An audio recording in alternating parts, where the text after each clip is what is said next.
माझ्या लाडक्या मुलाला वाढदिवसाच्या खूप खूप शुभेच्छा. देव तुला सदैव यश, आनंद आणि भरपूर प्रेम देव आणि तुझ्या सगळ्या इच्छा पूर्ण होऊ. तू सदैव हसत राहो, हीच माझी देवाकडे प्रार्थना. तू माझ्या आयुष्यातला देवाने दिलेला सर्वात सुंदर असा आशीर्वाद आहेस. Happy birthday Prajwal. तर नमस्कार सगळ्यांना. तर आज आहे ह्याचा बर्थडे आणि त्याच्या पप्पाने आणलेला आहे केक आणि मी मस्तपैकी नटलेली आहे. इकडे साक्षी पण मस्तपैकी मेकअप करून बसलेले, दाखव तिला जरा. आणि पप्पानी पण नवीन नवीन ड्रेस घातला आहे प्रज्वलच्या बर्थडे साठी. सगळ्यांनीच मस्त नटलेले आहेत. तर आम्ही आता केक कटिंग करणार आहोत. बाय नाही, केक कट करायचं अजून. काय झालं होतं, साक्षीच्या पप्पांनी आणला होता केक, परंतु कोणता फ्लेवर आहे तो सांगितला नव्हता. त्यामुळे साक्षीला झाली ती खूप एक्साइटमेंट, म्हणून तिनं पटकन खोलला. तिला बघायचाही होता केक म्हणजे कशी डिझाईन वगैरे आहे केकची किंवा केकचा फ्लेवर कोणता आहे. तर तिनं पटकन ओपन केला बॉक्स आणि असा हातामध्ये केक घेऊन बसली आहे बघा. जणू काय स्वतःचाच बर्थडे आहे.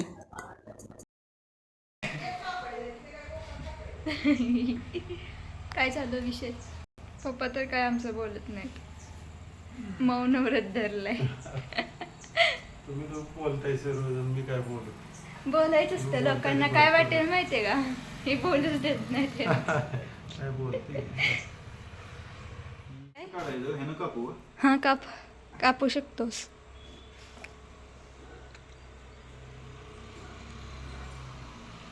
हॅलो.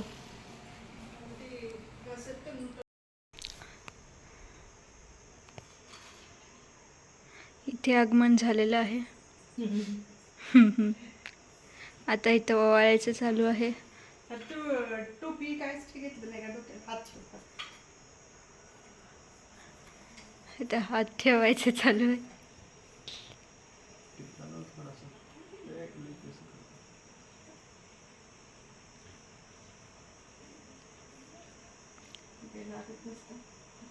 अरे जरा मोठ्यानं बोला, ऐकायला पाहिजे. ओलं कुंकू केलं तर लागतं वरती तांदूळ. मग करायचं ना. असू दे, काय मला जमत नाही. खराब करते माझी. कशी कुठं केली रे?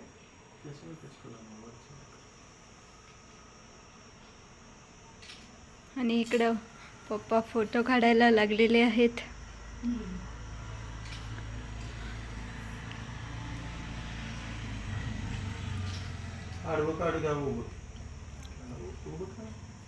स्वतःचा आशीर्वाद स्वतःलाच देत, स्वतःला आशीर्वाद द्यायला लागलेला आहे. इकडे बघ, हात काढला तर चालतोय. इकडे बघ. जरा उभा धरा पप्पा. हा वर, हा जरा.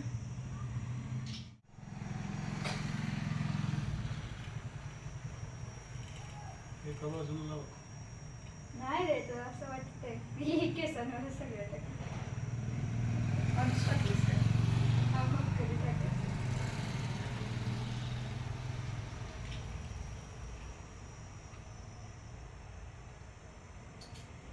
मी ताट उभा आहे. हो, येतात ताट मार. अगं तू तिकडून का काढते फोटो? तुझं असं काढलेलं का? नाही, तुझा ड्रेस दिसत नाही म्हणून काढलं.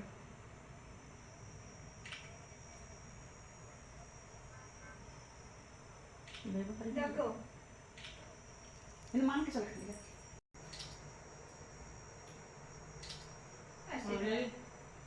आशीर्वाद. नीट. Happy birthday to you. Happy birthday to you. Happy birthday dear Prajwal. Happy birthday to you.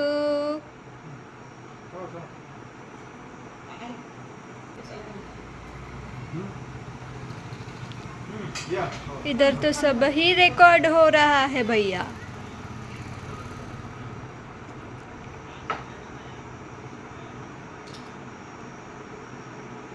चला. अरे खा तोंड उघड. सगळ्या ओठांना लावले. जा मम्मी.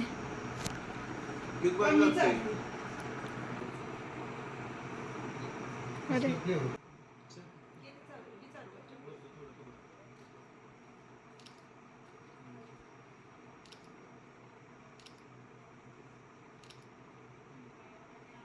मम्मीने बघितलं आणि तू काय इकडे बघितलंस.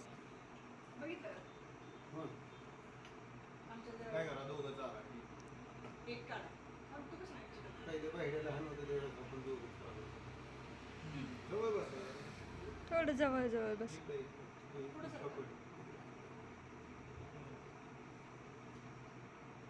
आणि हां इकडे बघा. इकडं भैयाला केक वगैरे चारणं चाललं होतं आमचं.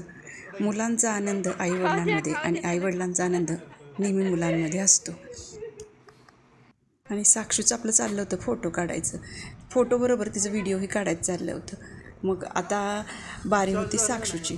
मग साक्षू गेली भैयाला केक चारायला. साक्षूपेक्षा प्रज्वल लहान आहे बरं का, पण नेहमी आम्ही भैया म्हणत असल्यामुळं साक्षू पण त्याला भैयाच म्हणते. आणि साक्षूनं भैया म्हटलेलं प्रज्वलला पण खूप आवडतं, कारण त्याला खूप राग येतो साक्षूनं प्रज्वल म्हटलं. तो म्हणतो मला भैयाच म्हणायचं, जणू काय तिचा दादा आहे.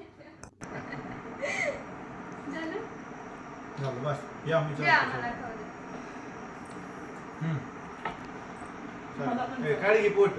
अरे मला चालतंय काय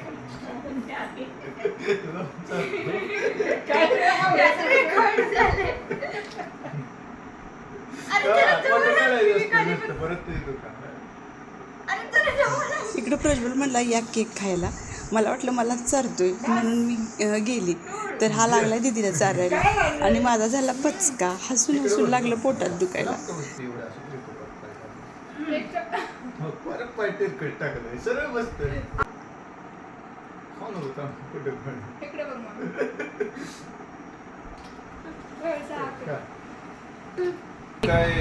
केकसाठी प्लेट आणि चमचे आणले, पण हिला तोपर्यंत दम निघाला नाही. हिनं हातानं खात बसली.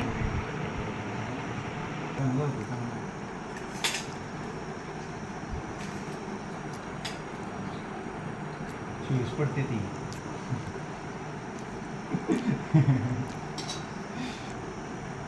केक कट केल्यानंतर आमचं प्लॅनिंग ठरलं होतं बाहेर जेवायला जायचं. परंतु असं झालं की प्रज्वलला त्याच्या मित्रांनी बोलवलं होतं, त्यामुळं मग तो काय आमच्याबरोबर येऊ शकला नाही. म्हणून मग आम्ही तिघंच गेलो हॉटेलला आणि मस्त असं जेवण करून आलो. परंतु प्रज्वल नव्हता म्हणून काय मजा आली नाही. आणि बड्डे प्रज्वलचा होता, पण आम्हीच सेलिब्रेशन केल्यासारखं वाटायला लागलं आम्हाला. खरं तर प्रज्वलशिवाय जेवायला जाणं आम्हाला पण बरोबर वाटत नव्हतं. परंतु काय करणार, मी स्वयंपाकच बनवला नव्हता. आधीच प्लॅनिंग झाल्यामुळं स्वयंपाक काही बनवलाच नव्हता, त्यामुळं मग आम्ही शेवटी गेलो.